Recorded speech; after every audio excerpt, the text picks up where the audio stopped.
Welcome to the Heart of Dad podcast. Heart of Dad is a podcast for entrepreneurs who are passionate about their families and business and looking to find more clarity, more balance and more alignment in all areas of their life.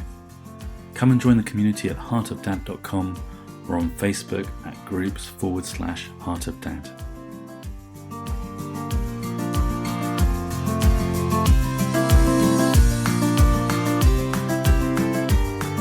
This week on Heart of Dad, I'm interviewing Gary Bridgeman. Gary is a father to an adult daughter and a stepfather to his 10-year-old stepson. Despite training to be an engineer, Gary has always been more interested in helping others overcome their feeling of being lost and stuck and lead a happier, more fulfilling life.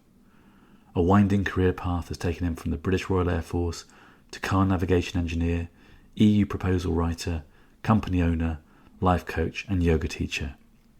His daughter has been his greatest teacher, and her presence, wisdom and love helps him to face anxiety, depression and overcome the pain of losing his own father at 9 years old.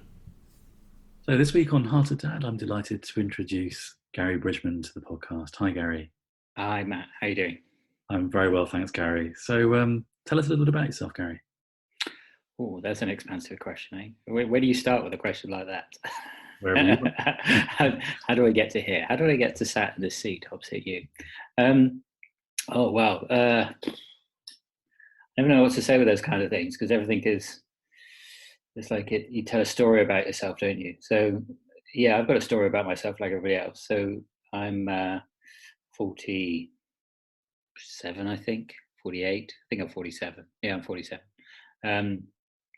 I've had a long, varied career life to get to where I am now. I'm sure we can pick up on some of it. Born in London, lived in the Middle East. My father was an engineer, so I was out there for a while.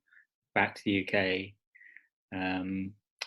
He unfortunately died. Then I was in the UK, in the Air Force for a bit, doing as engineering, out of the Air Force, in the car industry at Jaguar Cars, did one of the first navigation systems for cars. Did that for a while. Then went to Saab in Sweden, lived in Sweden, did navigation on Saab 93s, came back, went to Nissan, did navigation in Nissan, and then left Nissan, came to Brussels where I am now, started working on EU projects, doing project coordination for quite large size products. Biggest project I managed was 20 million in funding. Well, it's 20 million size, but not 20 million funding, with like 20 partners, and it's just mad across two hemispheres, things like that. And then left that, started my own consultancy company, getting other people funding. Wasn't so bad at that. That unfortunately went bankrupt, that company, which is something we could probably talk about, all that. Started another company that I won $500,000 in funding for.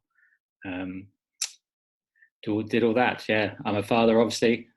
My daughter's 18, so that one's done then. So I'm done with that one. It's always a joke I've had with her. It's like, yeah, you're done. You're 18, see ya. So she's in the UK. She's just finishing college this year, going to university this year. Very proud of that. She's the first generation to go to university. Despite me always, so this is interesting, I always used to say to her, look, you don't have to go to university to be a success, because it's not a condition. So she's going. And then, now I've got a stepson who's 9. And now, as you know, the reason we met is that we're kind of in the similar kind of space of coaching others. And now I work as a coach, a yoga teacher. That's about it, really. I've got a couple of other things on the go that I'm kind of playing with, podcasts like yourself. I've got another kind of side business that's kind of in the starting ups at the moment as well. But that's all kind of exploded in the past few months, this kind of activity. I haven't been this productive and this kind of engaged in working than I have for a long time. So that's it in a nutshell. A brilliant story. Thanks, Gary. And there's so many threads that we could pick on there. But this podcast is primarily around kind of that intersection of personal drive, creativity, work, and being a dad. And I suppose the first thing I'm curious about, and others might be curious about, is you're in Brussels and your daughter's in the UK, and how that's played out for you. Yeah, good question. So my daughter was only 4 years old when I broke up from my wife, and it was a difficult decision to make to come to Belgium. But I was faced with some financial problems at the time, and especially when you get divorced, obviously, that happens. And so I'd committed to maintain a certain level of payment every month to my ex-wife, and I wanted to honour that commitment. So the only way I could do it was take the contract in Brussels, because the contract in Brussels, I was a freelancer, and my wage went up substantially. I can't say it. Went up quite a bit in that because of that jump. So that was the driving decision to take me to Brussels. But it was painful to make that decision, because up until that point, I was seeing my daughter every other weekend, and I had to come and see her every. I was still trying to see her every other weekend when I first came to Brussels, and I kind of, it was always a source of tension between me and my partner at the time. That me coming back, I was, obviously away, and my partner was in the UK at the time.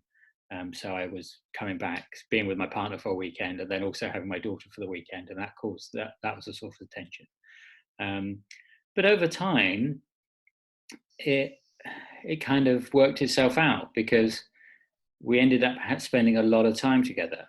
We ended up spending a lot of quality time together, because I would generally have my daughter on her own for a week or 2 weeks at a time, and we would go camping. We would hang out in London, would hang out in Brussels, would go traveling together, and it's some of the most magical moments I remember. Me and her sharing this space and this time together, and I carried a lot of guilt around it for a long time, and a lot of guilt about separating, and a lot of guilt about, rightly or wrongly, in today's society, still there's this idea that men should go out and work and be the breadwinners, and and it's not right. It's the same. It should be equal. It should be, equally. I should, at the moment, most of my work is at home, so I'm the one that's, for example, staying around while my stepson is waiting to come back from school, or I'm here when he's only here on a half day of Wednesday, so I'm taking that load, and working now. But yeah, there's just this belief that the man should be the breadwinner, even including in the divorce, in the court case. Essentially, you've got to go and provide. So there's always this kind of tension between that, trying to be present as a father, and also trying to work lots, because I'm trying to earn the money so I can be present as a father, and it's stressful. But looking back now, it was a good time, because we spent a lot of time together. We spent a lot of quality time together, and I'd much rather have had that kind of block of time than sort of every other weekend. It was nice, and my daughter says the same thing. She says, it was great. We used to have lots of fun together, and we built a relationship that way. But yeah, I think just before we started recording, I was talking about my osteoarthritis in my lower back. I spent a lot of time in a car driving from Brussels back to Boston in Lincolnshire. Yeah. And, I spent a lot, and I'm sure that didn't do any good. But yeah, it's hard work, being a father, and trying to provide. There's that male drive to also be the protector at the same time. And I don't think we can deny that part of masculinity exists in us. There's this part of your makeup as a man that you want to protect and you want to provide and you want to make sure people are taken care of and they're safe. And I think we often forget that exists in men, and at some level we've got to recognize that exists, and you've got to be able to I'm not going to say feed it, but you've got to be able to take care of it in the right way. Otherwise it can become destructive, I think. And you end up more at work than you are at home, because you're in this, I've got to be the breadwinner, I've got to provide, I've got to do everything myself. Have you seen that play out in your life? I mean, I think, I don't want to come back to the other things you said, but just on that point. Yeah. Definitely. I mean, I was driven by, making sure that I could provide a lifestyle for everybody. Yeah?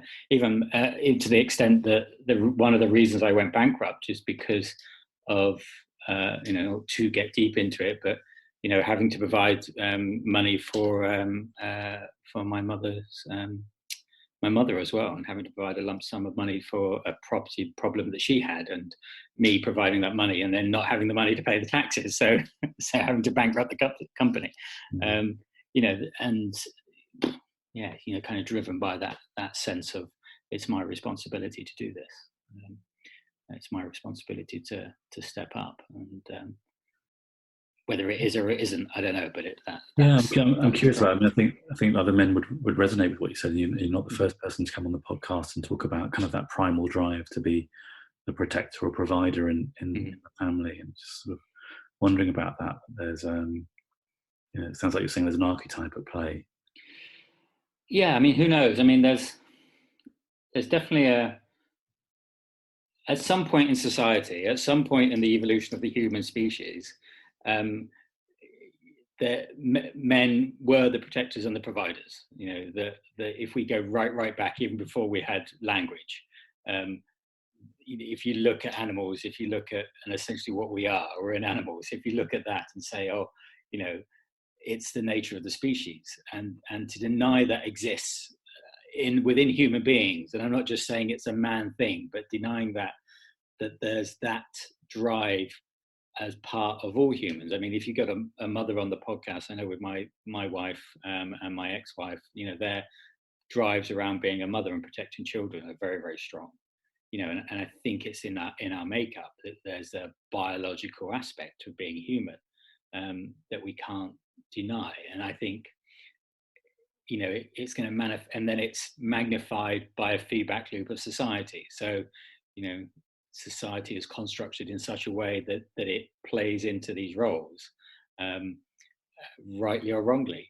So you've got to recognize it's there without any kind of judgment of it's right or it's wrong. It's just there, and that's just the way we are. And sometimes it can be destructive.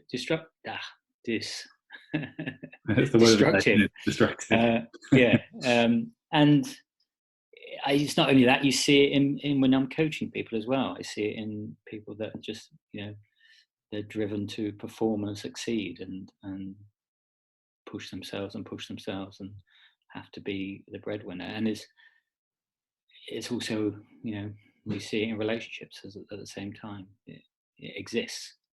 So I don't think we can deny it.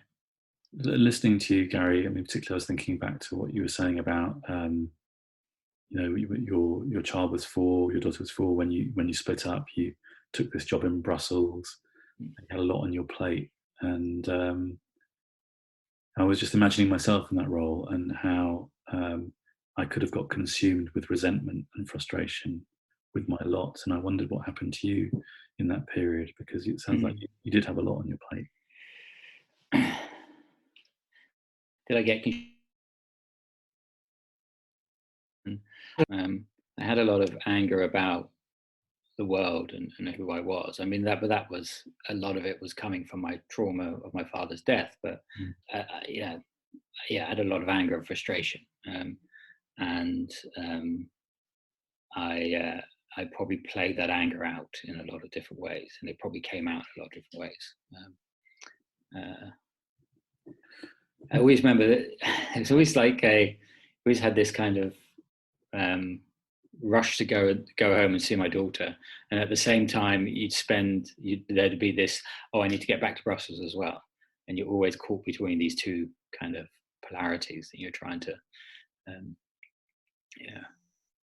spend time, but also realize you've got to come back here, and then you get back here and it's like, oh, I've got to go back there again. And there's a lot of anger and frustration, and not so much resentment. I didn't really have much resentment about it. One of the, it's interesting to talk about anger, because that's definitely one of the themes I've been exploring with other dads. And I thought we'd just sort of dive into that for a few minutes. How are you willing to say a bit more about how anger played out in your life in those years, or whether it does even now? I think back then, generally, anger was part of the things that drove me towards taking a lot of drugs, and not feeling good enough. A lot of that was using drugs to try and solve those problems, and it didn't help in my relationships either. It was being angry all the time, even my family relationships or my personal relationships, just having that amount of, I had no outlet for it, and I didn't really kind of channel it in any way. And it was ever present under the surface. It's just, snapping, irritability, just angry at the world, essentially. And it's never a good thing to be angry at the world, because the world doesn't care. The world doesn't care whether you're angry at it or not. So it's just going to stay there and be as it is without you shouting at it. It's not going to make any difference. So what shifted it in the end for you? Waking up, tiredness, getting older, natural progression of life. I was always, what was happening was that my relationship at the time was breaking up, and then that broke up in Belgium. Just at the time that I was always in this kind of wanting to be more present for my daughter, but also then having a relationship here in Brussels that, I don't want to put anything on the other person, but, the relationship wasn't really accepting of having my daughter in the relationship at the same time. So I was kind of leading this double life. And in the end, it was just like exhaustion, and I couldn't do it anymore. I couldn't constantly keep the two lives separate. But the relationship didn't want the daughter in. And I'm saying the relationship because I was part of the relationship. I'm not putting this on the other person. We were in a relationship, and the relationship couldn't accept my daughter into that relationship. So we ended up, I ended up having to live these two different lives, going on two different holidays. And it just got too much financially and emotionally, and I just couldn't do it anymore. And it got too much for the other person as well. So for them emotionally. So then they couldn't cope with it anymore either. And they had their own behaviors that came up, and we weren't bringing out the best in each other. And I wasn't being the best father I could be. So, I decided that the relationship should end. And then I was going to plan to come back to the UK. But as always, you kind of do these things late. So, by the time I decided my relationship should end and I should spend more time in the UK with my daughter's getting to 14, 15, 16, and she's like, I've got my friends there, it's getting to that time where she's like, I don't want to spend time with you because I want to spend time with my friends. And you realize that you've missed it. You're like, oh, I've missed it. What was the impact on you there, seeing that? Ultimately, it was good. Ultimately, it was a process. That, and actually seeing that I was okay, and also seeing that my daughter was okay, and that there was nothing wrong, so I didn't have anything to be guilty for anymore. And I'd just been carrying this guilt around myself for a long time, I just decided to get rid of it. And there's always this point. If fathers are listening to this, you've got young children. There's a point where they have to break away from you. There's a point where they do something and you don't see it until you've gone past it, obviously, and you look back and you go, oh, that was it. And a couple of years ago, my daughter did that point where she broke away from me by doing something which was completely unreasonable, and she was acting out, and you could tell it's like, hold on a second, why don't you just tell me the truth of what's going on here? And she wouldn't tell me the truth about why she didn't want to spend a holiday with me. And it was that breaking away moment. And because of that, when you see the breaking away moment, when they break away from you, it's actually a good thing, so you can break away from them at the same time. So it's not a bad thing that you have to let go of them. So it was that point that I let go of it all. I just went, oh, okay, well, I don't have anything to be guilty for. If my daughter can break away from me, then it means that she thinks she's ready to be an adult. So off you go. Yeah, I can't. There comes a point when you realize that, okay, it's done now. I've stopped being a parent. I'm now just your father. I'm now just your dad, and I'm your adult father, and our relationship's completely different. And they have to feel the change in that relationship. They have to feel it. You can't just say to them, oh, like, it's different. You just have to feel it. And she feels it. It's a different relationship now. There's a different, it's no longer me chasing after her. It's like, okay, I'm here. You want to come to me? Come to me. You want my help? Ask me for my help. It's always available to you.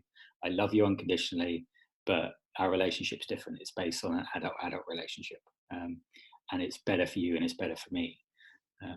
But yeah, I kind of flagellated myself for so long and thought I was a bad father. And in therapy, talking about being a bad father for hours, that didn't help. And then you realize, oh no, I'm not. I'm okay, and I was probably good enough, and she's fine. She's going to university. I'm sure when she's 30 or 40, she'll have her point in therapy and be complaining about me at some level. But I love what you just shared there, Gary. It's such a human story, but it's also one full of wisdom as well. Mm-hmm. Like seeing that moment where there is that separation, something has to break apart. For you then to come back together again. That's such a beautiful. Exactly. It's some things have to be destroyed, and so if there's any advice for people, it's like, never make sure that that even if you are a working father and you're working from home, is that it's never more important than the moment you've got right now with your child. No matter what that moment is about, whether it's about joy, happiness, love, comforting, or it's frustration and anger, whatever. There's never anything more important than just spending that moment with your child. No matter what it is, because there will come a point where you won't have that chance anymore. There'll become a point where it won't be there, and unless you can come to terms with it, or that, oh yeah, I spent that time, it will be hard work for you. And because I'd spent the time as a lot of just me and her together, that kind of balanced things out. I was like, oh yeah, okay, but I spent the time. We made sure that we had good time. I imparted the knowledge I could impart to her at the time, the wisdom I had at the time available to her, and hopefully that's going to be enough. And she will need to go make her own mistakes now. That really struck me in the early part of the podcast today, about how you were talking, how the kind of the weekend time sharing had stopped, and you'd started spending longer chunks of time. Maybe, I don't know if it was less frequently. I imagine so. And how that was kind of an unexpected gift in a way, because when you shared it, I really heard how much of a deep impact that made on the quality of your relationship together. Yeah, it did. Yeah, but even now, it has an impact, because when she comes and we spend time together, that one of the things we always used to do was go hang out in a museum, and so now that she's an adult, and it's still something we'll do together. It's still like, oh, should we go to this museum together? This in natural history and archaeology, and that that we spent all this time together. So it's something that we've we've kept going, and it's something that we still connect over today. So it was hugely beneficial to spend that time together, and make sure that we made time for it. Yeah, beautiful. I wanted to ask you, if I may, about, you lost your dad at an early age, didn't you? I think you 9, was it? Yeah. So, obviously a devastating event for any child to lose a father. And I wonder if that had any conscious impact on you in terms of how you parented. Oh God. How long have we got? Cool. Yeah, of course it is. Yeah. It was because I didn't feel good enough as a father, and because I'd never had a father role model, and I was determined to do it right, whatever that meant. Because you can't be the perfect father, but I just consumed. It's what I do with everything. I just consumed information about it, consumed knowledge about it, and I would be, I was probably too painful, because I'd be like Googling, right, my daughter's exhibiting this behavior. How do I manage this? How do I communicate with my daughter? How do I do this? How do I do that? How do I read? And I was reading books and just trying to be the best father I could be. But honestly, sometimes that was just went a little bit too far. But it was pretty much, and also there's also this thing that's playing out in your mind about, I'm kind of living my father's life. So my father wasn't around when I was young, and now I'm not around. So you kind of think that you're playing out that life as well. And I was just, one of the things I realized was that when she turned 16, was that, oh, hold on a second, I've actually achieved what I set out to do, which was to be present longer than my father was present, and stop putting so much pressure on myself. Stop putting so much pressure on myself to be this perfect father, and just to show up how I show up, and to just allow myself to show up, and realize that I'd obviously done it. I'd obviously gone past the age of 9 a long time ago, so it wasn't such a big problem. But it had a massive impact because I just didn't know how to do it. But nobody knows how to do it. So that's the thing, isn't it? Nobody knows whether they've had a dad around or a mum around. Nobody knows how to do it. I mean, you have, and sometimes the blueprint of what you had isn't a great blueprint. I talked to my cousins about it. One cousin would be like, "Oh yeah, but my father, wasn't great," and you always know what you don't want. So if people look at me and not having a father, and they probably had a very destructive father or something like that, they're like, "Well, you were lucky. You didn't have mine." And I'm like, "Well, I'd rather have had one than not had one." So it's, everybody's always, they always understand what they don't want. They always know what they don't want, but not what they do want.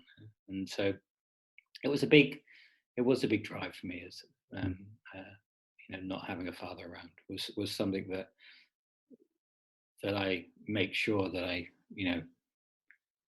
show up as a father, even for my stepson now. And that's a gift now, to have my stepson at this part of my life, as my move into my second act type thing, is having my stepson around is something that I take great pleasure in and great joy in. I was going to ask you about that, because I thought, you've got a relationship with this this boy who's now your stepson, and I don't think we've spoken to anybody in that position yet on the podcast. I'd love to hear how, what the process has been for you to sort of develop a relationship with him, and what's played out from your own experience of being a dad to your daughter that you're now bringing into that relationship.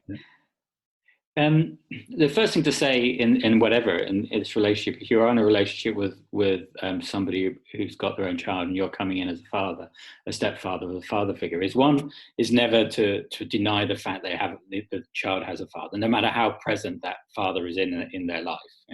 Is that you're not a replacement for that person's father. You might be 99% of a replacement depending on the context of that, but you're never the 100% replacement.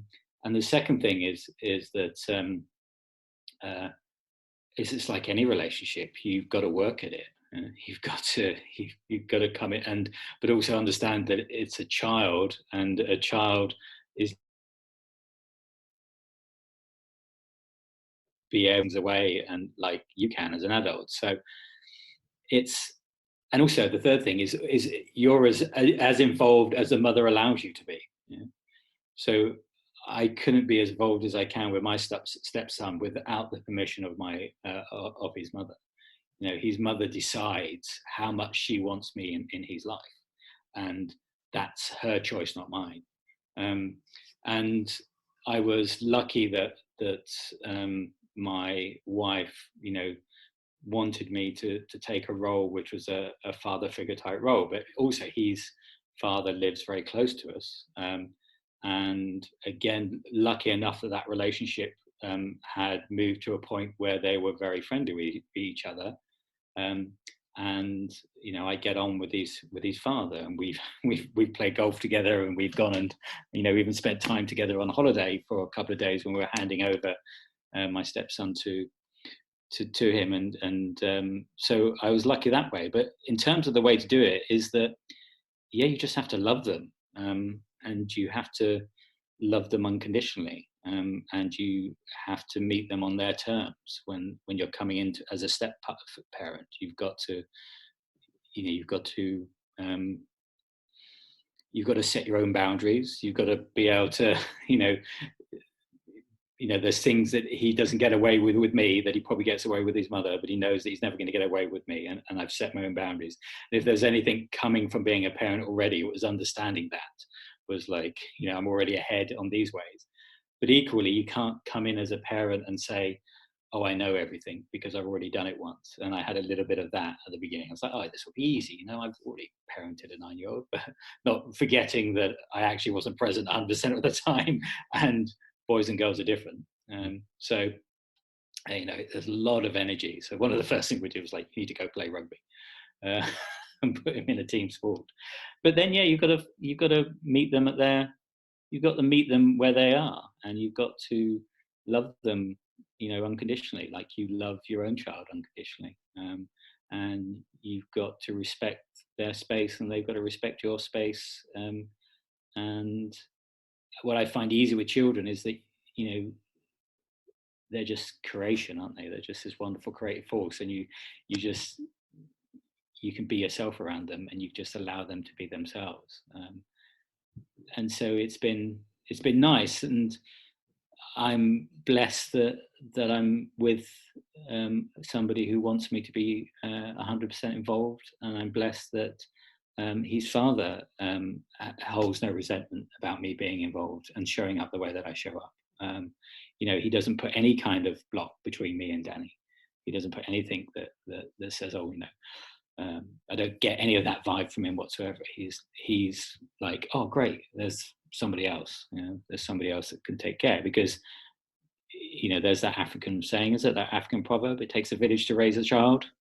It takes a village to raise a child. The more people around him that love him, and the more people that are coming from love, the more secure and safe he's going to feel. So,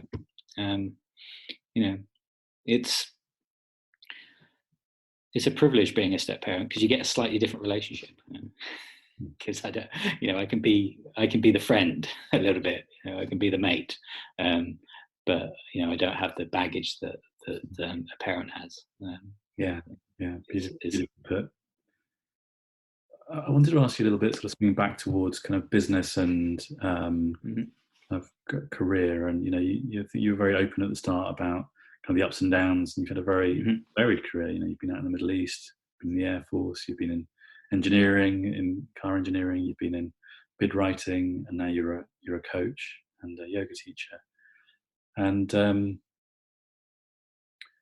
the sense I had, Gary, from is kind of the early part of the career, particularly when you were involved in sort of supporting your child and sending maintenance, was that there was a pressure, wasn't there, to generate money at that time of your life. And I was just wondering how things are playing out now, because just before we sort of started hitting record, you were telling me how this last few months have been the kind of most creatively abundant for you in the work for a long time. And I just love to hear about that shift and how that's playing out in your family life as well.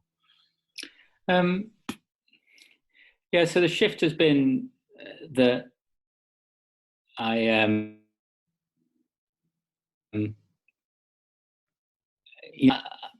once it also goes back to my daughter becoming an adult and seeing that, oh, well, if you're free, I'm free. So yes, and because of that change, some of it is like, well, I can go and be me now as well. I get to live my life. I get to live it how I want to live it, within sort of reasons and constraints that you have. But there was definitely a kind of a click of like, oh, I can live the life that I want to live. I can start to be myself a little bit. And so that was one sort of shift. Then, coming to a realization myself and about my own spirituality, my own connection with my higher power, my own journey, my own path. Having that realization as well really kicked in. It's just been a space of me just getting better and better and better and growing as well. And my stepson and my daughter have been part of that personal growth. They've always been the thing that have helped me move that one step further forward. So it's also them helping me now as well. My daughter's very supportive of the changes that I've made in the past few years. I mean, she's seen me through a phase of my life where I've been a militant atheist, and now I'm coming back to spirituality, and I'm coming back to having a connection to a higher power, and I'm talking about that in my work, and my work is becoming about that. And far from her sort of go, oh, I thought this is not the dad I know. She's like, great, you're much happier and more present and more joyful than you've ever been. So she's very supportive of it.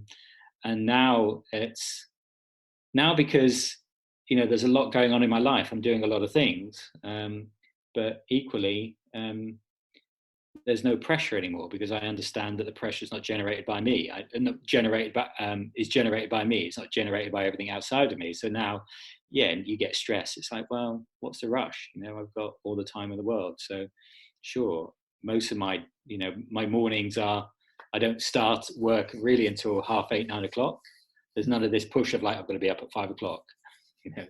I don't start until 8:30, 9 o'clock, and I really finish about 4 or 5 o'clock, and then I'm done. And that's okay for me. And Wednesdays, my stepson comes home and he spends the afternoon here, so I don't really get too much sort of done in terms of being able to do anything outside of working from home. But now it's just it's just creation for the sake of creation. It's like, oh, let's see if this works. Let's start something and see where it goes, and not putting so much pressure on myself for it to mean anything or do anything.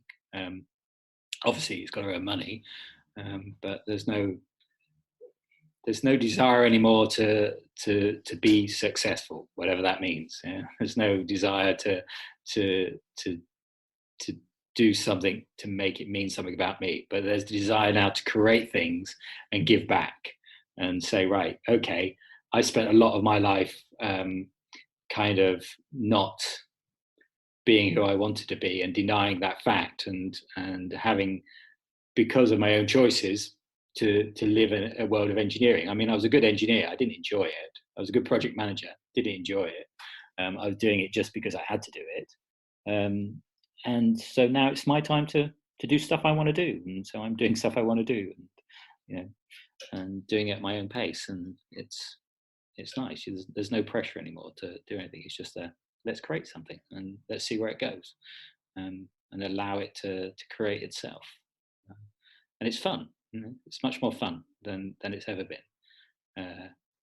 It's much more freeing to be here than it's ever been before. Even when I was starting my own companies, and I thought that was going to be the company that was going to take me places, but it wasn't. So